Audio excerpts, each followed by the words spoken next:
Saudara, putusan Mahkamah Konstitusi yang menggratiskan biaya sekolah negeri dan swasta menuai sorotan. Pendidikan dasar memang merupakan tanggung jawab pemerintah. Tetapi putusan MK ini berkaitan dengan besarnya anggaran yang dibutuhkan dan pengaruh kualitas pendidikan yang dihasilkan, terutama di sekolah swasta. Yang menjadi pertanyaan selanjutnya, mampukah pemerintah merealisasikannya? Pagi ini kita akan bahas bersama sejumlah narasumber. Saya melalui sambungan daring sudah hadir pakar pendidikan sekaligus Wakil Rektor 1 Universitas Negeri Surabaya atau UNESA, Pak Martadi, dan juga ada Wakil Ketua Komisi 10 DPR dari fraksi PDI Perjuangan, ada Bu Mai Esti Wijayanti. Selamat pagi Pak Martadi dan juga Bu Esti. Selamat Selamat pagi, pagi, Mbak Disti. Mbak Disti. Selamat pagi, Pak Bu Martadi. Esti. Oke. Sehat, Ibu.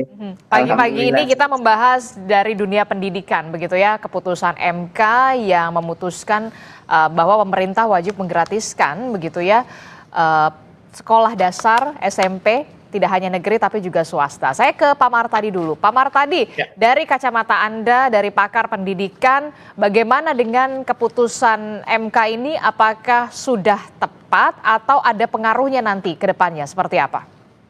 Ya, kalau saya lihat keputusan MK ini sebenarnya kan bukan hal baru ya. Sebelumnya juga pernah terjadi di tahun 2013 ketika MK memutuskan pasal 50 ya, ayat 3 Undang-Undang Sisdiknas tentang RSBI. Karena saat itu kata kuncinya adalah adanya kesenjangan akses ya untuk mendapatkan layanan pendidikan yang bermutu. Karena waktu itu RSBI menjadi sesuatu yang eksklusif. Lalu kemudian hari ini di tahun 2025 hal yang sama terutama terkait dengan pasal 3 ya ayat 2 yang di situ menyatakan bahwa frasenya wajib belajar pada jenjang pendidikan dasar tanpa memungut biaya. Ini sesungguhnya sudah tepat keputusannya karena memang sejalan dengan amanah Undang-Undang Dasar pasal 31 ya ayat 1 dan ayat 2. Memang di situ pemerintah harus hadir untuk memastikan semua anak mendapatkan layanan pendidikan. Ya, dan pemerintah harus membiayai. Itu kata kunci. Artinya apa? Di dalam Undang-Undang Dasar 45 pasal 31 memang tidak disebut ada sekolah negeri atau sekolah swasta. Artinya semua pendidikan itu pemerintah harus hadir.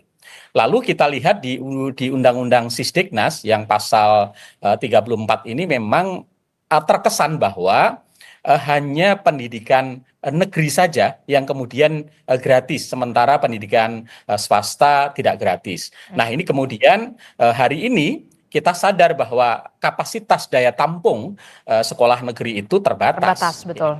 Sementara jumlah anak yang harus mengikuti wajib belajar sesuai dengan amanah undang-undang itu jumlahnya lebih besar. Nah, sehingga mereka terpaksa dan dipaksa untuk masuk ke sekolah swasta yang berbiaya. Nah, inilah kemudian yang menurut saya menimbulkan ketidakadilan karena pemerintah undang-undang memaksa semua anak mendapat layanan pendidikan dan itu harus dibiayai oleh negara, tetapi masih terdapat sebagian anak yang belum mendapatkan layanan pendidikan itu dan mereka harus membayar sendiri. Ini menurut saya sebuah keputusan yang tepat dalam konteks ini. Tetapi ada implikasi, ya, ada implikasi tentu. Implikasinya apa? Implikasinya pertama ini semakin menempatkan sekolah swasta itu sebagai bagian dari sistem pendidikan nasional. Jadi pemerintah itu, Kementerian Pendidikan itu bukan hanya untuk sekolah negeri, tetapi untuk sekolah negeri dan untuk sekolah swasta. Sehingga sekolah swasta semakin dipertegas perannya sebagai bagian dari sistem pendidikan nasional. Kemudian implikasi yang kedua adalah memang pasti akan persoalan biaya. Ya. Itu yang saya tadi mau tanyakan sebenarnya soal biaya. Menyiapkan biaya yang lebih besar. Sementara bos yang diberikan oleh pemerintah, sementara ini hanya mampu untuk mengcover biaya operasional. Sementara di sekolah itu ada biaya operasional, biaya personal, gaji guru, ada biaya investasi, ada biaya untuk gedung dan sebagainya. Nah, ini yang harus dipikirkan bersama agar kemudian ketika nanti sekolah betul-betul didorong untuk ikut bagian dari wajib belajar yang menggratiskan, mereka tidak downgrade tadi, tidak mengalami penurunan kualitas.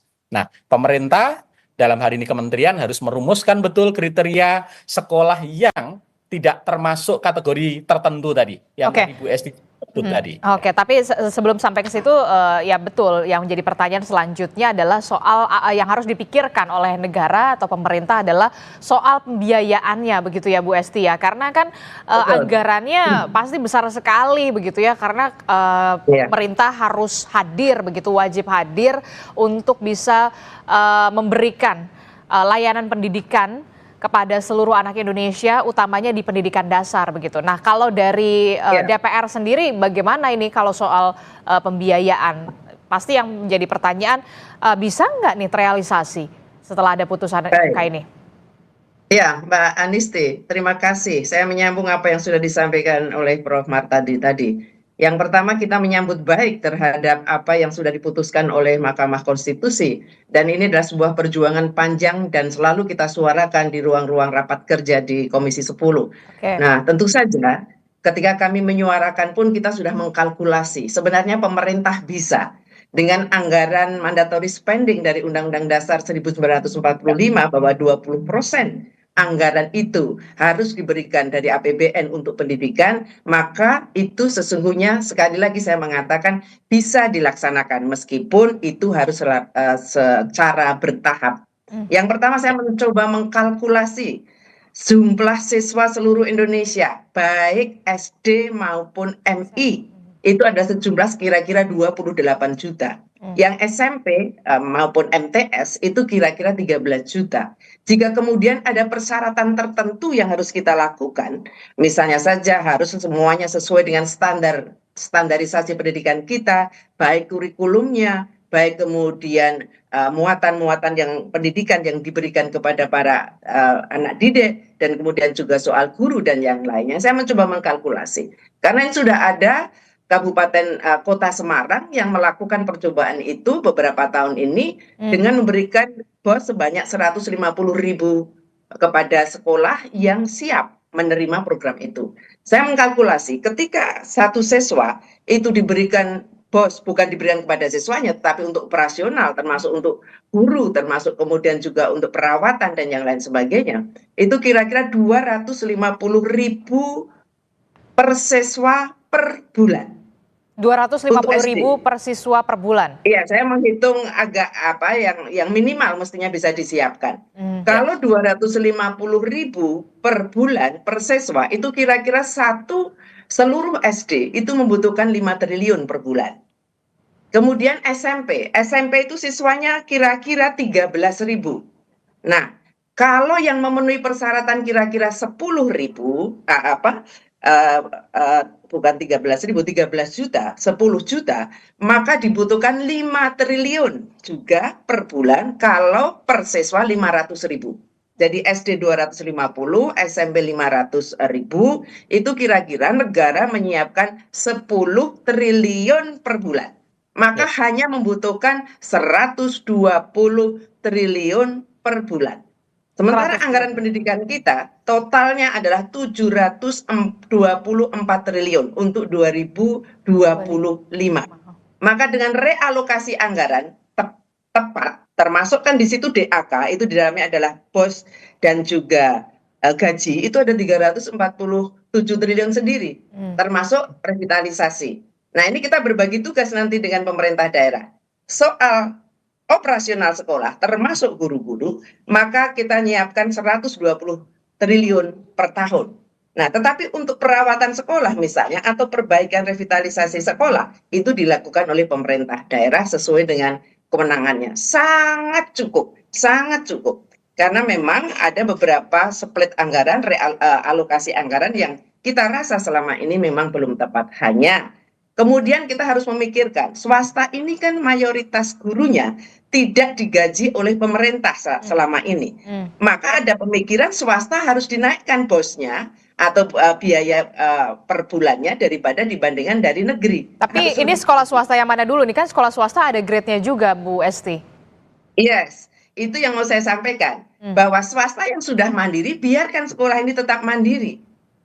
Dan kemudian juga ada pilihan bagi sekolah swasta, ikut bergabung bersama untuk mengikuti program pemerintah, atau kemudian mereka memutuskan untuk tidak. Kalau Oh, untuk tidak oke. tentu saja tidak bisa kita paksakan. Oke. Tidak bisa kita paksakan, setidaknya negara sudah mencoba Menawarkan. menyampaikan ini kami akan fasilitasi. Mhm. Nah, tapi kalau kemudian swasta mengatakan maaf kami tidak bisa ikut bergabung dengan program ini karena kami sudah mandiri, itu pun dilindungi oleh undang-undang karena yang dari masyarakat pun diperbolehkan untuk tetap memberikan sumbangsihnya di dunia pendidikan kita.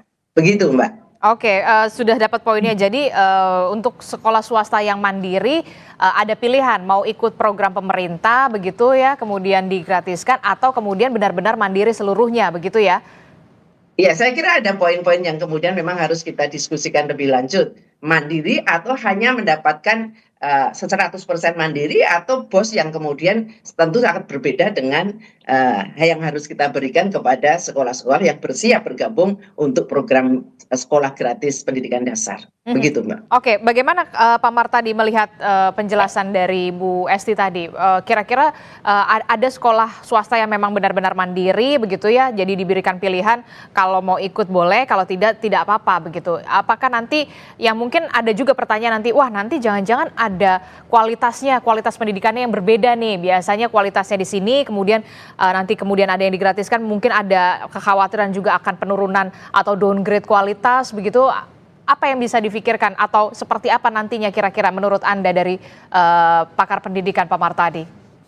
Ya, tadi betul yang disampaikan Bu Esti ya, bahwa di keputusan MK itu kan tidak berlaku untuk semua sekolah swasta. Oke. Sekolah-sekolah swasta dalam kategori tertentu masih dimungkinkan untuk bisa menarik. Tadi disebut dengan istilah sekolah swasta yang mandiri. Mhm. Memang PR-nya kita yang harus diformulasikan adalah sekolah swasta disebut mandiri itu seperti apa? Mhm. Apakah yang SPK ataukah yang dia menarik biaya dengan jumlah tertentu misalnya gitu ya, sehingga nanti harus ada penawaran kepada pihak sekolah swasta mana yang mereka ingin ya bergabung dengan program ini. Tentu ketika mereka menyatakan bergabung harus mendapatkan tadi hak-hak ya yang diberikan pemerintah agar kualitas pendidikan yang diselenggarakan tidak mengalami penurunan kualitas gitu ya. Oke. Tetapi sekolah-sekolah yang selama ini memang sudah punya kurikulum khusus, Mhm. punya program khusus,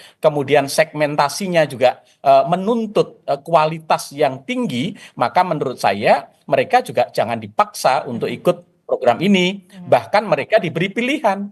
Kalau misalnya mereka tidak mau menerima biaya sama sekali, juga tidak ada masalah. Anggaran itu nanti bisa diberikan untuk sekolah yang lebih membutuhkan. Tapi sebaliknya bisa saja saya menerima hanya bos saja, tapi untuk insentif guru atau untuk biaya investasi terkait bangunan dan sebagainya, mereka tidak diberikan dari pemerintah. Saya pikir tidak ada masalah. Karena keputusan MK ini ada ruang fleksibilitas pilihan bagi sekolah ya, karena juga tampaknya MK tahu betul bahwa kemampuan pemerintah juga sangat terbatas kalau harus mengcover seluruh sekolah pendidikan. Apalagi ini Mbak Disti catatan kita bahwa di Undang-Undang Sisdiknas yang baru nanti yang disebut pendidikan dasar itu bukan hanya SD dan SMP. Tapi PAUD itu akan masuk di pendidikan dasar, maka jumlah PAUD yang sekian besar itu juga harus dikalkulasi Aha. betul, Anggarannya ya, nambah lagi dong ya berapa berarti kan? anggarannya dan sebagainya. Tapi Bu Esti tadi sangat bagus sekali ya, beliau Aha. mengatakan bahwa anggaran kita cukup. Problemnya adalah bagaimana kita memilih prioritas yang harus diberikan, yang kedua tepat sasar dan efisien. Aha. Saya yakin kalau nanti anggaran pendidikan itu betul-betul dikelola dengan tepat ya, sasar, kemudian efisien, saya yakin apa yang diamanahkan oleh keputusan MK ini bisa direalisasikan meskipun bertahap gitu ya. Kemudian untuk daerah juga perlu kita dorong karena kita sadar bahwa beberapa pemerintah daerah yang tadi dicontohkan, Semarang, Surabaya, Kediri itu punya APBD yang cukup besar dan mereka juga memberikan bantuan biaya operasional daerah Bobda selain BOS. Kalkulasinya mirip yang disampaikan Bu Esti tadi, kurang lebih sekitar 2,5 jutaan lah per tahun per anak untuk SD. Yang SMP besar sedikit. Itu belum termasuk nanti untuk investasi, termasuk untuk biaya gaji guru. Kalau gaji guru bisa dibantu melalui sertifikasi guru ya. saya pikir itu akan sangat terbantu, termasuk juga mungkin Bu Esti perlu dipikirkan.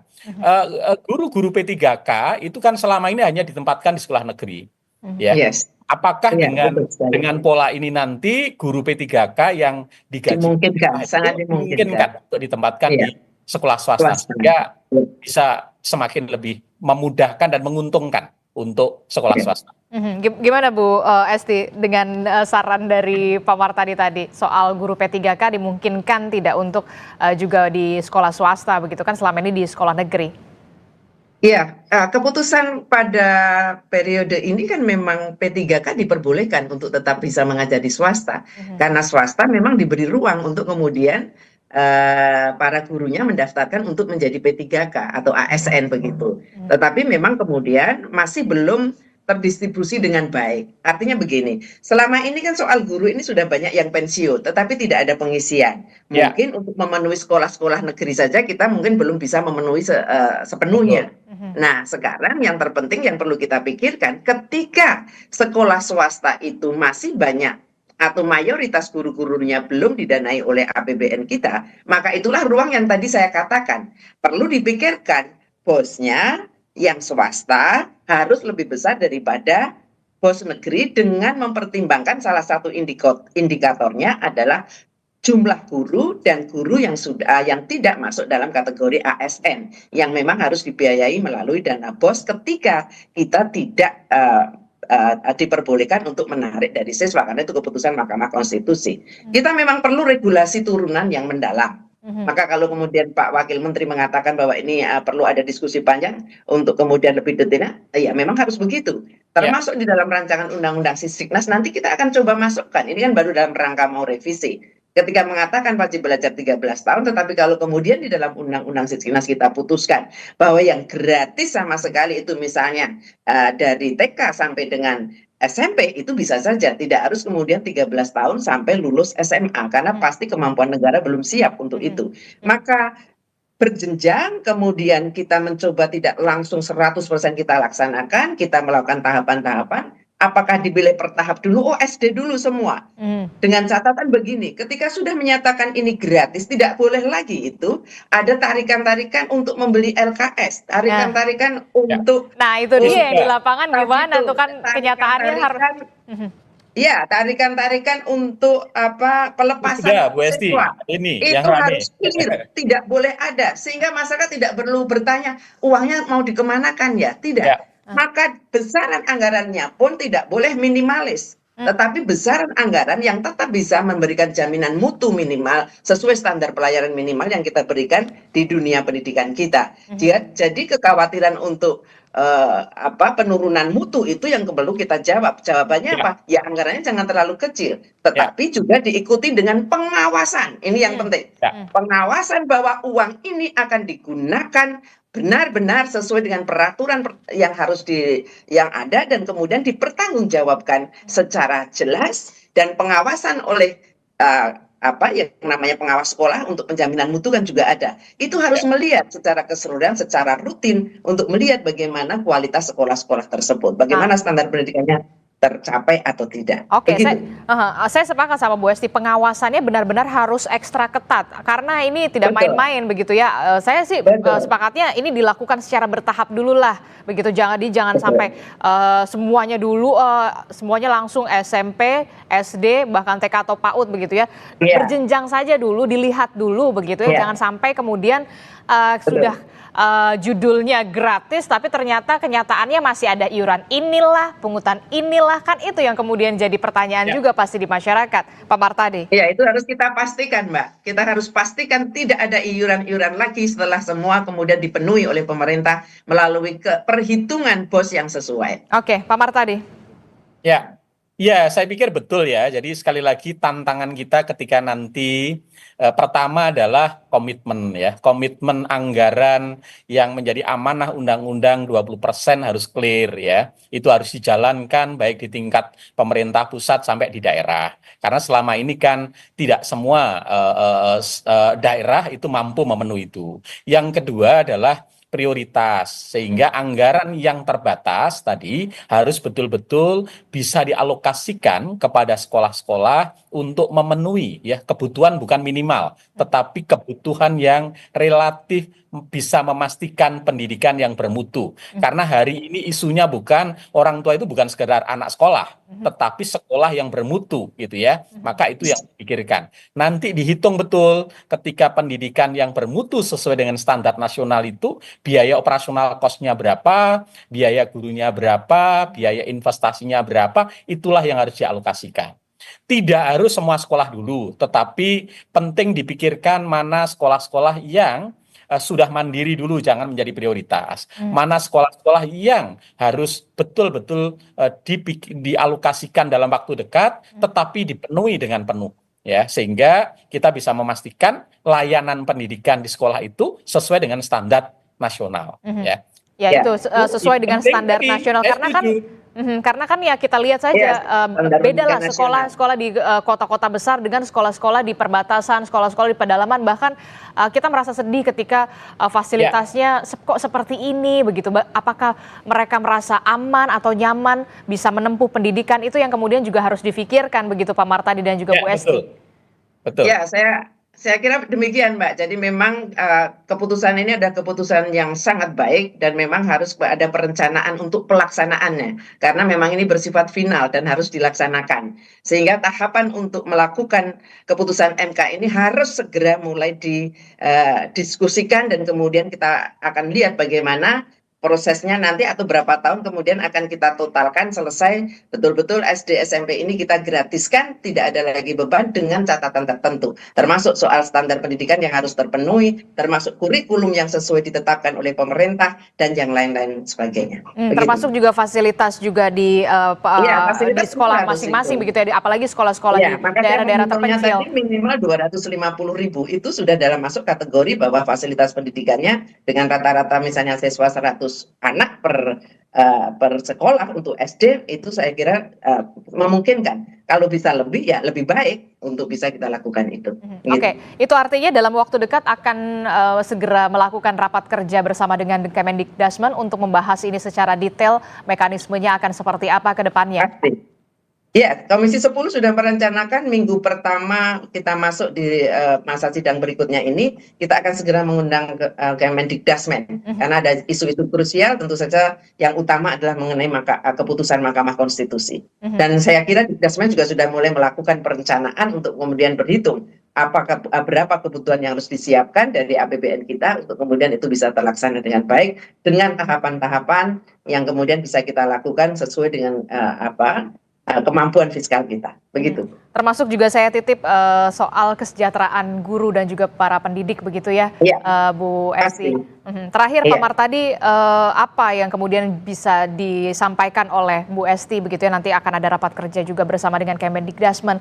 Apa kira-kira yang menjadi tantangan ke depannya dalam beberapa poin jangka pendek dan juga jangka panjang ketika memang keputusan MK ini akan segera direalisasi secepatnya? Ya, pertama adalah keputusan MK ini bersifat final, sehingga tidak ada tawar-menawar, harus dilakukan, gitu ya, harus dilaksanakan.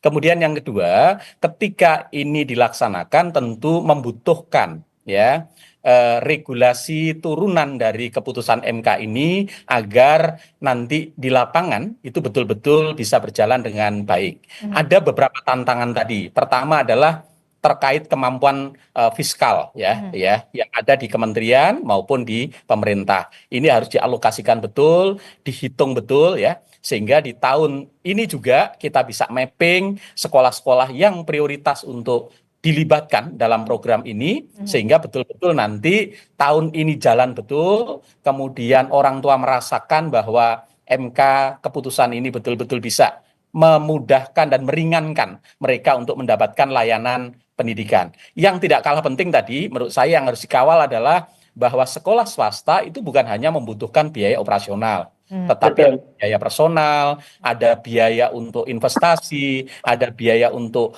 sarana dan sebagainya. Sehingga nanti pembiayaannya kalau mereka memang dilibatkan dan mau terlibat harus dipikirkan. Tidak sama dengan BOS yang diberikan selama ini. Yang kedua, pemerintah daerah harus hadir, ikut terlibat. Karena pemerintah daerah yang mampu, mereka juga punya cukup alokasi anggaran untuk itu.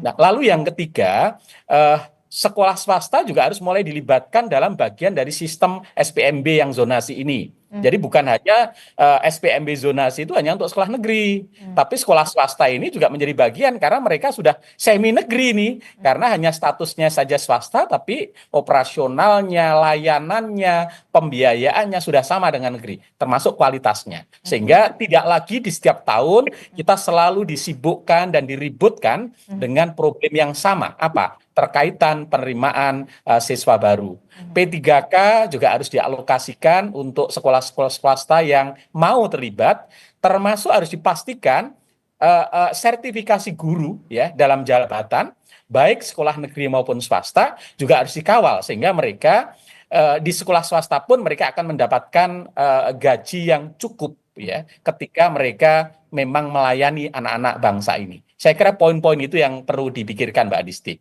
Upah yang cukup dan juga layak pastinya ya, Pak Mar tadi ya.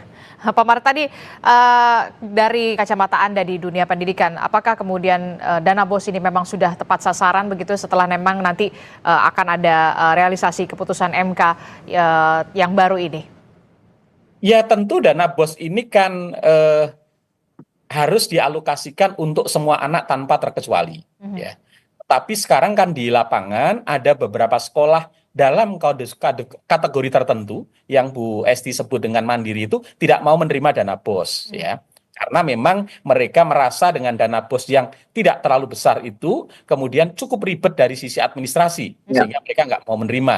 Nah ini saya pikir harus dialokasikan ke sekolah-sekolah yang lebih membutuhkan. Biarlah sekolah-sekolah SPK, sekolah-sekolah internasional, sekolah-sekolah yang sudah mandiri, biarlah mereka punya segmen khusus. Orang tua juga tidak keberatan untuk membayar biaya pendidikan anaknya. Saya pikir nggak ada masalah. Yang terpenting mereka juga jangan kemudian kita lepas, tetap menjadi bagian dari sistem pendidikan nasional kita, sehingga disparitas mutu sekolah di Indonesia itu juga tidak terlalu terjadi. Karena selama ini kan muncul ke sekolah yang eksklusif dan sekolah yang tidak eksklusif dan sebagainya. Saya kira itu Mbak Adisti. Termasuk juga soal realisasi ini nanti kemungkinan akan bertahap dulu begitu. Anda setuju soal itu juga, Pak Mar? Tampaknya iya, karena kalau menghitung fiskal, kemudian tadi sudah disampaikan oleh Bu Esti ya, tampaknya kan memang belum akan mampu mengcover seluruh biaya operasional itu. Nah, oleh sebab itu toh di dalam keputusan MK juga tidak mewajibkan semua sekolah harus di-cover, tetapi sekolah-sekolah dalam kategori tertentu boleh untuk tetap menarik biaya. Ya, saya pikir nanti ada beberapa skema yang sekolah swasta full ikut program ini bisa di-cover penuh, ada sekolah yang tidak sepenuhnya masuk di program ini, mereka masih boleh menarik sebagian, dan sekolah yang benar-benar mandiri. Saya pikir ini menjadi salah satu pilihan-pilihan untuk mengatasi keterbatasan anggaran, kemudian prioritas yang harus dialokasikan, jumlah siswa yang harus diberikan biaya juga cukup besar, dan bertahap nanti harapannya dengan kemampuan fiskal negara yang semakin besar, semua sekolah bisa tercover seperti yang kita harapkan semua. Tidak ada lagi sekolah swasta dan negeri, dikotomi itu, semua anak Indonesia dimanapun dia bersekolah, dia berhak mendapatkan layanan pendidikan yang layak dan pemerintah hadir membiayai. Oke, Pak Mar tadi. Terakhir Bu Esti, silakan. Iya. Kami berharap memang keputusan Mahkamah Konstitusi ini akan secara bertahap tetapi secepat mungkin bisa kita laksanakan secara keseluruhan dengan kajian mendalam, penghitungan kalkulasi fiskal, dan kemudian regulasi-regulasi turunan yang harus segera bisa kita laksanakan. Karena ini adalah bagian dari sebuah komitmen kebangsaan kita yang memang sudah dituangkan di dalam Undang-Undang Dasar 45 maupun di dalam Undang-Undang Sisdiknas. Tentu ini akan semakin kita perjelas sebagai anggota DPR RI Komisi 10, nanti di dalam rancangan Undang-Undang Sisdiknas akan kita pertegas bagaimana negara ini benar-benar akan melaksanakan apa yang sudah dituangkan di dalam keputusan Mahkamah Konstitusi, memberikan pendidikan yang bermutu dan berkeadilan untuk semua, dan tidak ada seorang anak pun yang putus sekolah karena persoalan pembiayaan, karena negara menjamin dan untuk membiayai setidaknya sampai lulus sekolah menengah pertama. Ini harapan kami dan kami meyakini bahwa ini akan kita bisa lakukan dengan baik ketika kita memperhitungkan ini dengan cermat. Anggaran APBN kita pasti mampu untuk membiayai soal itu dengan ketentuan-ketentuan yang berlaku. Demikian, Mbak. Oke, kita harapkan nggak apa-apa bertahap dulu, yang penting semuanya berjalan dengan lancar begitu ya dan juga baik, tepat sasaran pastinya, termasuk juga soal pengawasannya juga kami titip juga Bu Esti dan juga teman-teman di DPR begitu ya, karena ini menyangkut uang rakyat yang kemudian juga dikembalikan lagi kepada rakyat untuk bisa kemudian anak-anak Indonesia mendapatkan akses pendidikan yang layak dan juga fasilitas pendidikan yang layak, karena semua anak-anak Indonesia ini harus tetap menempuh pendidikan yang bermutu untuk menciptakan Indonesia emas di 2045. Terima kasih Bu Esti, Pak Martadi telah bergabung bersama kami. Sehat selalu. Assalamualaikum warahmatullahi wabarakatuh. Salam hormat.